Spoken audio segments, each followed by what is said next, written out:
Hello बच्चों, my self Ashutosh Gupta, joint director nucleus and HOD of physical chemistry. आज हम लोग एक अनदर टॉपिक आइडियल गैस के बारे में डिस्कशन करने वाले हैं। आइडियल गैस फिजिकल केमिस्ट्री में एक इम्पॉर्टेंट टॉपिक है जो बहुत सारे चैप्टर्स में किसी न किसी रूप में हमारे यूज़ में आता है, इसलिए हमें इसके बारे में जानना ज़रूरी है। और ये अपने आप में एक सिंपल सा टॉपिक है। कुछ बेसिक लॉज हैं जो गैसेस फॉलो करती हैं, वो हम लोग यहाँ पर आज डिस्कस करने वाले हैं। बेसिकली इस चैप्टर में हम लोग आइडियल गैस के बिहेवियर को डिस्कस करते हैं। आइडियल गैस के बिहेवियर को डिस्कस करते हैं, कहने का मतलब है कि गैसेस का प्रेशर या वॉल्यूम या टेम्परेचर किस तरह से एक दूसरे पर डिपेंडेंट होता है, कैसे एक को बदलने पर दूसरे पर फर्क पड़ता है, उससे रिलेटेड कुछ डिस्कशंस हैं जो हम लोग इस वीडियो में करने वाले हैं। और उसको यूज़ करते हुए किस तरह की प्रॉब्लम्स बनती हैं, उसके बारे में हम लोग कैसे सोचते हैं, वो सारी बातें हम लोग यहाँ पर देखने वाले हैं। तो बेसिकली जब हम आइडियल गैस की बात करते हैं तो ये पाते हैं कि गैसेस कुछ लॉज को फॉलो करती हैं। Those laws are found experimentally. कुछ साइंटिस्ट हैं जिन्होंने कुछ एक्सपेरिमेंट्स किए हैं और उन एक्सपेरिमेंट के बेसिस पर कुछ ऑब्जर्वेशंस हमें बार बार देखने को मिले हैं। उन्हीं ऑब्जर्वेशन को देखते हुए लॉज बना दिए गए हैं। तो अगर मैं लॉज की बात करूं तो जैसे एक साइंटिस्ट थे बॉयल्स, जिन्होंने एक लॉ दिया है, दैट इज बॉयल्स लॉ। उनका ऑब्जर्वेशन ये है कि गैसेस का प्रेशर, एक पर्टिकुलर टेम्परेचर पर गैसेस का प्रेशर उन गैसेस के वॉल्यूम के इन्वर्सली प्रोपोर्शनल होता है। मतलब at constant temperature pressure of gas is inversely proportional to its volume. ये ऑब्जर्वेशन देखने को मिला। मतलब उन्होंने एक्सपेरिमेंट किया कि गैस के ऊपर प्रेशर बढ़ाया गया, जिससे ये पाया गया कि गैस का वॉल्यूम जिस प्रपोर्शन में प्रेशर बढ़ा उसी प्रपोर्शन में वॉल्यूम कम होता दिखाई पड़ा। से फॉर एग्जांपल, अगर हम गैस के प्रेशर को डबल करते हैं या गैस के ऊपर प्रेशर डबल अप्लाई कर दें तो उसकी वजह से हमें गैस का वॉल्यूम आधा होता दिखाई पड़ता है। और इस तरह की बातें जो कि बार बार रिपीट हुई तो उसी को लॉ बना दिया, that is called Boyle's law. ये ऑब्जर्वेशन है। इसी तरह से another observation was made by Charles, और उन्होंने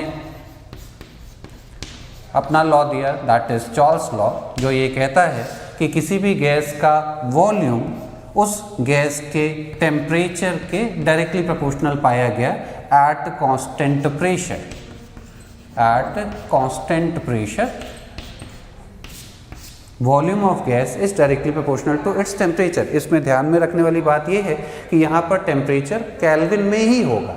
इनफैक्ट पूरी फिजिकल केमिस्ट्री में जितने भी फॉर्मूले लॉज पढ़े जाते हैं, हर जगह पर टेम्परेचर हमेशा केल्विन में ही पुट किया जाता है। तो यहाँ पर टेम्परेचर केल्विन में है, that is called Charles law. मतलब टेम्परेचर अगर डबल करते हैं, प्रेशर कांस्टेंट बनाए रखें, तो उसकी वजह से हमें वॉल्यूम डबल होता दिखाई पड़ता है। इसका एक एग्जांपल आप अपनी डे टू डे लाइफ में भी रिकॉल कर सकते हो। जैसे बचपन में कभी आपने बलून खरीदा हो, और बलून तो आपने दिन में खरीदा जब टेम्परेचर ज़्यादा हुआ करता था, और रात के समय जब टेम्परेचर डाउन हुआ तो बलून अपने आप पहले के कंपैरिजन में पिचका हुआ दिखाई पड़ने लगा। मतलब उसका वॉल्यूम घटा हुआ दिखाई पड़ने लगा। उसके पीछे रीज़न है कि volume directly proportional to temperature. If temperature goes down then volume will decrease. और इस तरह से ये लॉ पिक्चर में आता है। ऐसे ही another law was made by Gay Lussac's. Gay Lussac's law, जिन्होंने ये ऑब्जर्वेशन दिया कि गैसेस का एट कांस्टेंट वॉल्यूम गैसेस का प्रेशर गैसेस के टेम्परेचर के डायरेक्टली प्रोपोर्शनल होता है। इसको हम ऐसे समझ सकते हैं कि सपोज हमारे पास कोई एक सिलेंडर है जिसके अंदर गैस फिल्ड है, और वो एक रिजिड सिलेंडर है। अगर उस सिलेंडर का टेम्परेचर बढ़ा दिया जाए तो वो ब्लास्ट कर सकता है। वो ब्लास्ट इसलिए कर सकता है क्योंकि टेम्परेचर के बढ़ने की वजह से उसके अंदर प्रेजेंट गैस का प्रेशर इंक्रीज करेगा, और प्रेशर इंक्रीज कर जाने की वजह से वो सिलेंडर ब्लास्ट कर जाता है। जैसे हम लोग ये देखते हैं कि चलती हुई गाड़ियों के टायर बर्स्ट कर जाते हैं, तो चलती हुई गाड़ियों के टायर बर्स्ट करते हैं, या फिर धूप में खड़ी हुई साइकिल की टायर बर्स्ट कर जाते हैं, तो उन सब के पीछे कहीं ना कहीं इस तरह का लॉजिक छिपा हुआ है कि जब टेम्परेचर बढ़ता है तो उसके अंदर प्रेशर एयर का या प्रेशर गैस का इंक्रीज हो जाता है, जिस वजह से वो ब्लास्ट कर सकता है। तो दैट लॉ वॉज गै-लुसैक्स लॉ। और इसी तरह से एक और लॉ था एवोगैड्रोस लॉ। एवोगैड्रोस लॉ, इनका ऑब्जर्वेशन था कि गैसेस का वॉल्यूम अगर हम टेम्परेचर और प्रेशर को फिक्स करके देखते हैं at constant T and P, तो वहाँ पर दिखाई पड़ता है कि गैस का वॉल्यूम गैसेस के मोल्स के डायरेक्टली प्रोपोर्शनल पाया जाता है। वॉल्यूम डायरेक्टली प्रोपोर्शनल टू मोल। मतलब अगर इसका एग्जांपल हम इस तरह से देख सकते हैं कि सपोज हम बलून में एयर फिल कर रहे हैं, तो जितनी ज़्यादा एयर फिल करेंगे बलून उतना बड़ा होता जाता है। मतलब मोल्स ऑफ गैस बढ़ने के साथ वॉल्यूम बलून का बढ़ रहा है, मतलब मोल वॉल्यूम के डायरेक्टली प्रोपोर्शनल रिलेशन शो करता है। तो इस तरह से ये 4 लॉ एक्सपेरिमेंटली ऑब्जर्व किए गए, और इन चारों लॉस को अगर कंबाइन कर दें, ऑन कंबाइनिंग दीज 4 लॉ, तो ये दिखाई पड़ता है कि P into V is directly proportional to N into T, और प्रोपोर्शनलिटी हटाने पर एक कांस्टेंट आता है, that is R, that is called universal gas constant. Universal gas constant जिसकी फिक्स्ड वैल्यू है, और वो वैल्यू क्या है वो भी मैं अगर यहीं पर मेंशन करूं तो R की वैल्यू होती है 8.314 जूल पर केल्विन पर मोल। ये तब यूज़ होती है जब इस इक्वेशन में बाकी सारी पैरामीटर्स की यूनिट एसआई सिस्टम में रखी जाए। मतलब अगर प्रेशर एसआई सिस्टम में पास्कल यूनिट होती है, न्यूटन पर मीटर स्क्वायर, अगर हम प्रेशर को पास्कल में पुट करें, वॉल्यूम को मीटर क्यूब में पुट करें, टेम्परेचर केल्विन में है ही, तो in that case the value of R will be 8.314। और लाइकवाइज आर की वैल्यू 0.0821 देखने को मिलती है। इसकी यूनिट है एटीएम लीटर पर केल्विन पर मोल। ये तब देखने को मिलेगी जब हम प्रेशर की यूनिट को एटमॉस्फेयर और वॉल्यूम की यूनिट को लीटर यूज करें। मतलब these are the value which can be used in this equation, but by during using these values we have to be careful that the value of pressure and volume, उनकी units हमें कौन सी use में लेनी है। जहाँ पर गलतियाँ होती हैं तो उस बात को हमें ध्यान में रखना है। मतलब इन ऑब्जर्वेशंस के बेसिस पर यहाँ रिजल्ट निकला है कि गैसेस एक इक्वेशन को फॉलो करती हुई दिखाई पड़ती हैं। That equation is called PV = nRT, that is called ideal gas equation. उसको आइडियल गैस इक्वेशन हम लोग बोलते हैं। इस इक्वेशन पर बेस बहुत सारे क्वेश्चंस हमें देखने को मिलते हैं। जैसे कुछ क्वेश्चंस की अगर अपन बात करें, हालांकि मैं एक पॉइंट यहीं पर मेंशन करना चाहूँगा कि ये इक्वेशन मैंने इन लॉज को कंबाइन करके बनाई है। इन लॉज के पीछे किसी भी तरह की थ्योरी इन्वॉल्व नहीं है। These laws are purely based on observation. Observe किया, लॉ बन गया। अब इसी का एक और थ्योरेटिकल डेरिवेशन भी हमें देखने को मिलता है। एक थ्योरी है that is called kinetic theory of gas, which explains behaviour of ideal gas, and on the basis of that theory this equation can be derived theoretically। तो उसका भी अपना एक डेरिवेशन है, वो अपन इस वीडियो में बात नहीं करने वाले हैं, लेकिन वो हम लोग कभी और किसी और वीडियो के थ्रू तो आपके सामने लाएंगे। अब अगर मैं क्वेश्चंस की बात करूं,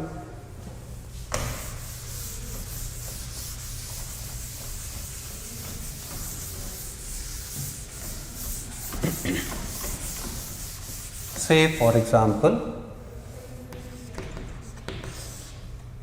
a container, a rigid container of volume 10 liter contains oxygen gas का meaning O2 at 10 atmosphere and 300 Kelvin.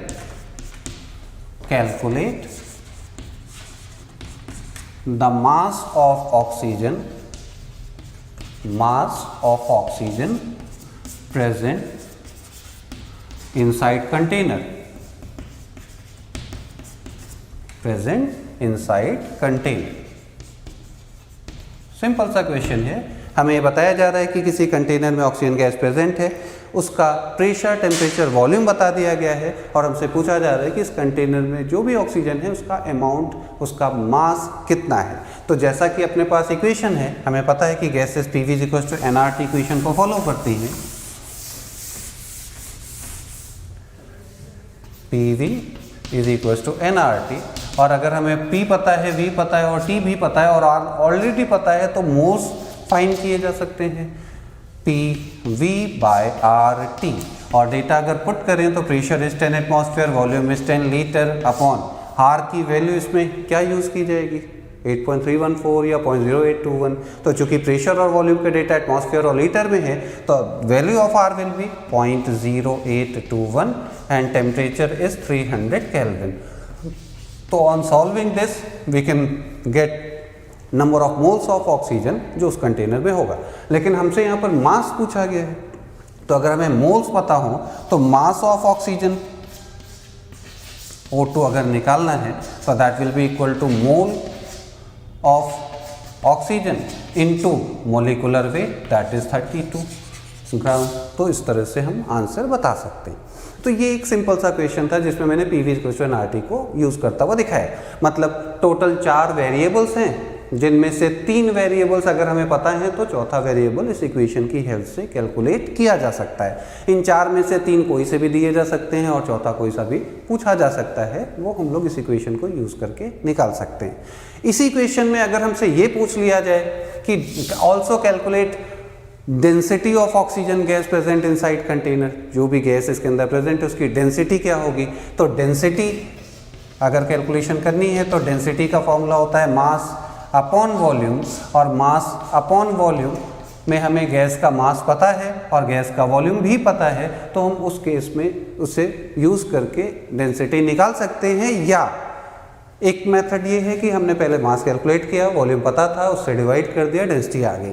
या दूसरा मेथड ऐसे भी हो सकता है कि PV = nRT इक्वेशन को लिखा जा सकता है मोल की जगह weight divided by molar mass into R into T, PV।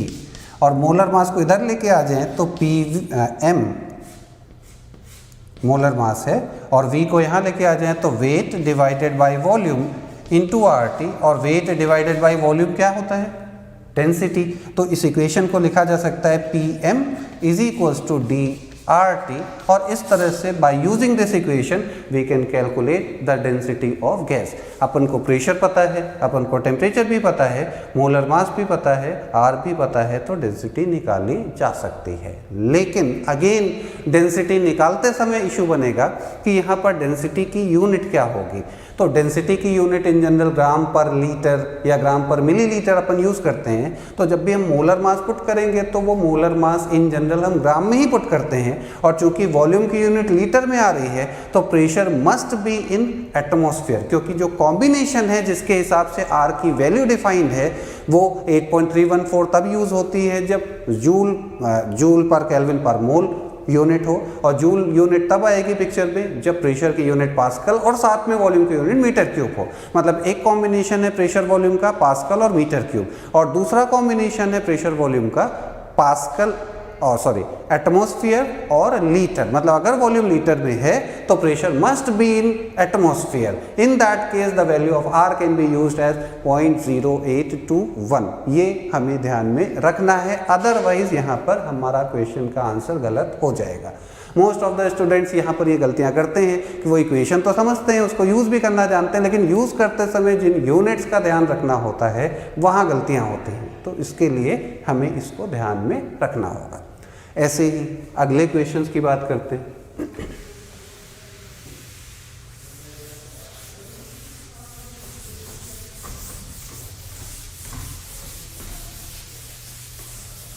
इसमें 2 तरह से क्वेश्चंस बनते हैं। एक डायरेक्ट क्वेश्चन जो अभी यहाँ पर बना है कि हमें 2 बातें बता दी गई, 3 बातें बता दी गई, चौथी बात पूछ ली गई, या दूसरा कंपैरेटिव डिस्कशन पर क्वेश्चन बनता है। कंपैरेटिव डिस्कशन पर क्वेश्चन बनता है, कहने का मतलब क्या है, मैं एक एग्जांपल यहाँ पर दे रहा हूँ। अ contains oxygen gas at 300 Kelvin 10 atmosphere. यहाँ पर मैं क्लोज्ड वर्ड भी यूज़ करता हूँ। Close container contains oxygen gas at 300 Kelvin 10 atmosphere. If due to sudden fire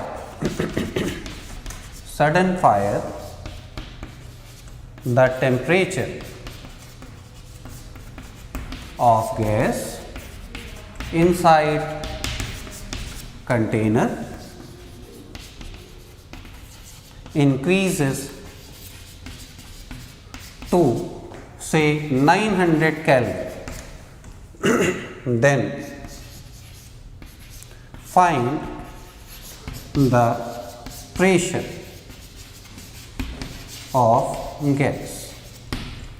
find the pressure of gas. इस वजह से गैस के प्रेशर पर क्या फ़र्क पड़ा होगा। मतलब यहाँ पर जैसा हम लोगों ने अभी देखा कि गैस PV = nRT को फॉलो कर रही है।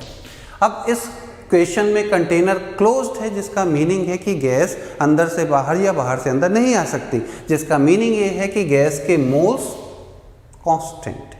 ठीक है, मोल्स कांस्टेंट है। इसका मतलब वेरिएबल्स 4 में से 3 बचे, प्रेशर, वॉल्यूम और टेम्परेचर। अगर 2 को बदलेंगे तो तीसरा भी बदलेगा, इस तरह का सीन है। अब यहाँ हमें क्वेश्चन में इंफॉर्मेशन दी गई है कि गैस का टेम्परेचर बढ़ाया गया है, तो टेम्परेचर तो वेरी कर रहा है, जिसकी वजह से प्रेशर वेरी कर रहा होगा। और वॉल्यूम के बारे में कोई इंफॉर्मेशन अगर नहीं दी गई है, इसका मतलब ये अंडरस्टूड हो जाएगा कि कंटेनर इस तरह का है कि रिजिड है। रिजिड है का मतलब उसका वॉल्यूम चेंज नहीं हो रहा। मतलब ये हम खुद से इसका मीनिंग निकाल रहे हैं, क्योंकि हमें क्वेश्चन में मेंशन नहीं दिया है। तो अगर वॉल्यूम भी कांस्टेंट है और मोल्स भी कांस्टेंट है, तो इस इक्वेशन से ये कहा जा सकता है कि गैस का प्रेशर गैस के टेम्परेचर के डायरेक्टली प्रोपोर्शनल होगा। Therefore we can write it as P/T = constant, और on the basis of this ये कहा जा सकता है कि P1/T1 = P2/T2। मतलब हर समय गैस के प्रेशर और टेम्परेचर का रेशियो अपने आप में कांस्टेंट बना रहेगा। मतलब जो शुरू में P और T का रेशियो होगा वो बाद में भी होगा। और हमें शुरू में प्रेशर पता है 10 एटमॉस्फेयर, टेम्परेचर पता है 300 Kelvin, बाद में प्रेशर कितना होगा ये हमसे पूछा गया और टेम्परेचर इन्होंने 900 कर दिया। तो इसको अगर सॉल्व करेंगे तो हमें यहाँ पर दिखाई पड़ेगा कि प्रेशर की वैल्यू 30 एटमॉस्फेयर होगी। और इस तरह से ये कंपैरेटिव डिस्कशन पर क्वेश्चन है, जिसको हम ऐसे सॉल्व कर सकते हैं। मैंने इस क्वेश्चन में ये दिखाया कि केवल टेम्परेचर बदला है, जिससे प्रेशर बदला है। ऐसे भी क्वेश्चंस हो सकते हैं कि टेम्परेचर भी बदला हो, प्रेशर भी बदला हो, वॉल्यूम भी बदला हो सकता है मोल भी बदला हो। लेकिन इस इक्वेशन PV = nRT इक्वेशन से इसको ऐसे भी लिखा जा सकता है कि PV/NT = कांस्टेंट। तो अगर इसका रेशियो कांस्टेंट है, तो अगर सभी कुछ भी बदल रहा है तो इनमें जो चेंजेस आएंगे वो इस तरह से ही आएंगे कि इनका रेशियो हमेशा कांस्टेंट बना रहे। On the basis of that इसको लिखा जा सकता है P1V1/N1T1 = P2V2/N2T2। और इस तरह से अगर हमें 4 में से 3 पैरामीटर्स के बारे में शुरू में इंफॉर्मेशन और लास्ट में इंफॉर्मेशन बता दी जाए, तो चौथी इंफॉर्मेशन मतलब जो मिसिंग पैरामीटर होगा वो हम इस इक्वेशन से सॉल्व कर सकते हैं। मतलब आइडियल गैस में 2 तरह से क्वेश्चन हमें देखने को मिलते हैं, एक डायरेक्ट क्वेश्चन, एक कंपैरेटिव डिस्कशन पर बेस्ड। कंपैरेटिव डिस्कशन पर बेस्ड क्वेश्चन जैसा मैंने यहाँ पर दिखाया है, और उसके बारे में हम लोग इस तरह से सोच सकते हैं। आई होप कि ये वीडियो आप लोगों को समझ में आया होगा, अच्छा लगा होगा। तो इसे ज़्यादा से ज़्यादा सब्सक्राइब कीजिए और टच में बने रहिए। इस तरह के बहुत अच्छे कंटेंट्स हम लोग इस तरह से लाते रहेंगे और आपका फ़ायदा उसमें होता रहेगा। Thanks for watching, all the very best, take care.